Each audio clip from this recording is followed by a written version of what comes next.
ज्या व्यक्तीला कॉल करत आहात.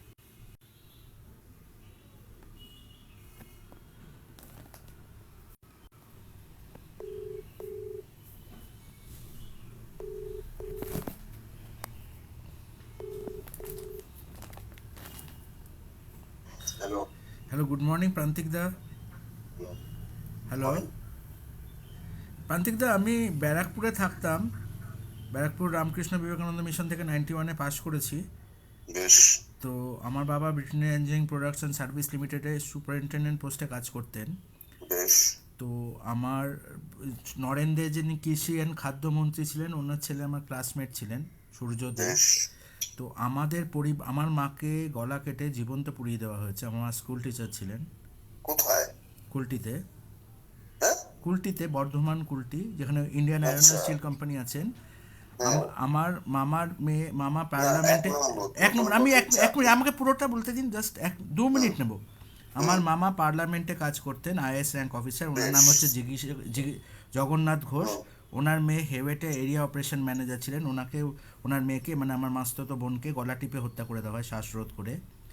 এরপর আমার বোনকে যারা মেরেছে তারা, আমি যখন টাটা কনসালটেন্সি সার্ভিস লিমিটেডে কাজ করতাম অ্যাজ এ প্রজেক্ট লিডার, রেলের 2টো ইঞ্জিন বানিয়ে দিয়েছি। তো আমি যখন কাজ করতাম তখন ওরা আমাকে সামনে এসে বলতো যে ওরা আমার মাকে মেরে পোস্টমর্টম করিয়েছে, আমার মাস্তুতো বোনকে মেরে পোস্টমর্টম করিয়েছে, আমার বোন জিনিয়া বৈরাগ্য ঘোষকে মেরে পোস্টমর্টম করাবে। এদের এই ভিডিওটা তুলে আমি Titagarh police station, Barrackpore police commissionerate, তারপরে ধ্রুবজ্যোতিতে যিনি অ্যাডিশনাল সুপারিনটেন্ডেন্ট অফ পুলিশ ছিলেন, তারপরে লালবাজারে ভবানী ভবনে, রাইটার্স বিল্ডিংয়ে, সব জায়গায় গিয়ে আমি বলেছি বিগত 17 বছর ধরে।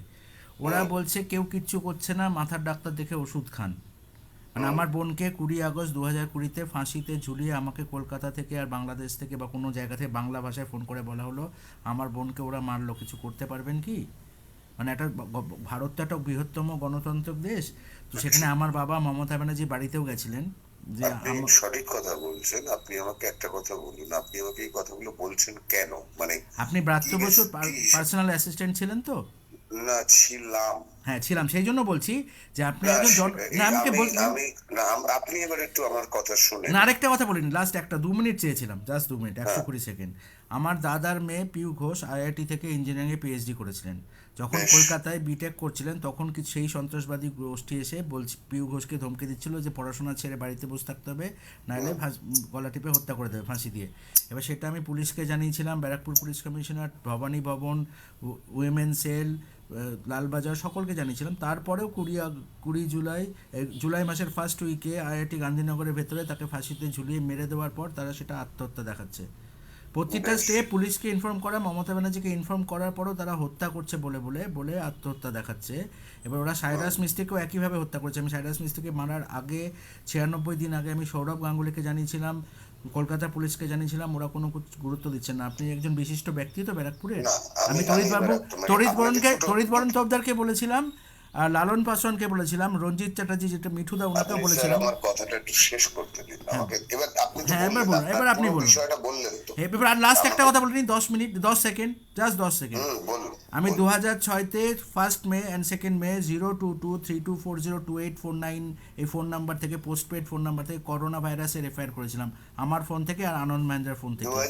2006-এ 2006 করোনা ভাইরাস। করোনা ভাইরাসের এফআইআর করেছে আমার ফোন থেকে, Anand Mahendra chairman and managing ডাইরেক্টরের ফোন থেকে। আর জার্মানিতে যখন আমি ফেডারেল ব্যুরো অফ ইনভেস্টিগেশনে জয়েন করেছিলাম, আমার এমপ্লয়ি আইডি হচ্ছে 151072, ফেডারেল ব্যুরো অফ ইনভেস্টিগেশনের। জার্মানিতেও আমি করোনা ভাইরাসের এফআইআর করেছিলাম। আমি আমি আপনাকে হ্যাঁ, আপনি শুনে নিন, জার্মানিতেও আমি করোনা ভাইরাসের এফআইআর করেছিলাম। আমি তো হ্যাঁ, এবার বলুন, আপনি প্রায় বলুন। 2 মিনিট ধরে আপনার হ্যাঁ। কথা শুনছি। আমি এবার দু একটা কথা আমার বলা উচিত। বলুন। প্রথম কথা হচ্ছে যে আপনি আমাকে ফোন করছেন, সেটা একটু ভুল হচ্ছে। কারণ আমি প্রায় 5 বছর 6 বছর আগে, 5 বছর 6 বছর আগে না, সরি, 7 বছর 8 বছর আগে আমি চাকরি লিভ করেছি। আমি একজন থিয়েটার পার্সোনাল, ফলে তার বেশি আমার কোনো যোগাযোগ। যখন আপনি ব্যারাকপুরে ছিলেন, আপনি ব্যারাকপুরে থাকেন তো? এখনো ব্যারাকপুরেই থাকি। হ্যাঁ, আমিও ব্যারাকপুরেরই লোক। আমি আচ্ছা। 84 সাল থেকে রয়েছি। আমি আপনাকে ব্যক্তিগতভাবে, আপনাকে প্রতিদিন যখনই আপনি ফিরতেন অফিস থেকে, আমি ব্যক্তিগতভাবে আপনাকে বলেছি যে এরকম করা হচ্ছে পার্সোনালি। আমাকে? হ্যাঁ, আমার আপনাকে আপনার সঙ্গে নাহলে আপনার নাম্বার, হ্যাঁ আমি যোগাযোগ ব্যারাকপুরে আছে। ছিলাম, আমি যখন লালন পাসওয়ানের কাছে গেছিলাম, লালন পাসওয়ানকে চেনেন তো? লালন পাসওয়ানকে চিনি না। হ্যাঁ, তো আপনি তড়িৎ বরণ তোপদারকে চেনেন? হ্যাঁ অবশ্যই চিনি। হ্যাঁ, তড়িৎ বাবুকেও আমি বলেছি। আর তা আমি দেবাশিস কি করতে দেবাশিস পারি এই ভৌমিক, বিষয়ে যিনি আপনার? দেবাশিস ভৌমিক যেমন সিপিআইএম এর বিধায়ক হয়ে দাঁড়িয়েছিলেন, তো দেবাশিস ভৌমিকও আমাকে ছোটবেলা থেকে চেনেন, ক্লাস 9-10 থেকে। বেশ তো। তো ওনারা বলেছিলেন ইনি বাত্য বসু পিয়ে, এনার সাথে কথা বলে। আমি আপনার সাথে কম করে 10 দিন কথা বলেছি যখন আচ্ছা। আপনি পিয়ে ছিলেন, যে আমার সাথে এরকম আচ্ছা। করা হচ্ছে, আমার মাকে মারার হুমকি দেওয়া হচ্ছে, আমার বোনকে আচ্ছা। যা তা করে গালি দেওয়া হচ্ছে, যারা আমার মাকে আমার মেরেছে। আমার মনে পড়ছে না আপনার আপনার, সঙ্গে হ্যাঁ আমার ভুলে কথা গেছেন হয়েছে হয়তো। বলে। হ্যাঁ, আপনি আপনার ইমেল এটা অ্যাড্রেস। এইটা এইটা ব্রাত্য বসুর সেক্রেটারিকে বলে তো লাভ হবে না, এটা পুলিশকে যখন, বলুন। হ্যাঁ পুলিশ ইন্দিরা গান্ধীকে মেরে দিয়েছে, পুলিশ ইন্দিরা গান্ধীকে মেরে দিয়েছে, তো সেটার জন্য তো আর আমাকে কি বলতে পারি? পুলিশ ইন্দিরা গান্ধীকে মেরে দিয়েছে সব দাদা। জায়গায় থাকে। আমি রাজীব গান্ধীর প্রাণ বাঁচানোর জন্য এফআইআর করেছিলাম, পুলিশ গুন্ডাদের দিয়ে পিটিয়ে আমাকে লাইনে ফেলে দিয়েছে, রাজীব গান্ধীকে বাঁচাতে দেয়নি, বুঝলেন? আমি ভারতের দুজন প্রেসিডেন্টের সাথে দেখা হয়েছে, আপনার সাথে আমি ব্যক্তিগতভাবে। আপনি এই মুহূর্তে আমার সঙ্গে থেকে কি চাইছেন সেটা বলুন। আপনি তো কোনোভাবে এটা ব্রাত্য বসুর কাছে খবরটা পৌঁছে দিতে না, পারেন। পারবো না। আমার আপনি সঙ্গে যখন ওনার বহুদিন যোগাযোগ। আপনি যখন ওনার পিএ ছিলেন, তখনও আপনাকে বলেছিলাম, করে 4 না, আমার 2 বছর মনে 3 বছর। পড়ছে না। আপনার মনে পড়ছে না, ঠিক আছে, কোনো ব্যাপার না। আপনি একজন বোনাফাইড সিটিজেন অফ ভারতবর্ষ, তো সেই জন্য আপনাকে বললাম। Definitely. করোনা ভাইরাস থেকে হ্যাঁ, প্রাণ বাঁচানো যেত always. 50 লাখ লোকের, আপনারা যদি Always সহযোগিতা bona fide. করতেন, বা আপনারা যদি সহযোগিতা করতেন, 50 লাখ লোকের প্রাণ বাঁচানো যেত, সাইরাস মিস্ত্রিরও প্রাণ বাঁচত। নিশ্চয়ই আমার ক্ষমতায় থাকলে আমি নিশ্চয়ই সহযোগিতা ক্ষমতার ব্যাপার করতাম, না, কিন্তু একটা আমার সেটা নেই। ইনফরমেশন পাস করার। ঠিক আছে, ধন্যবাদ অনেক। আমার যোগাযোগ নেই ওনার ঠিক সঙ্গে। আছে, ঠিক আছে।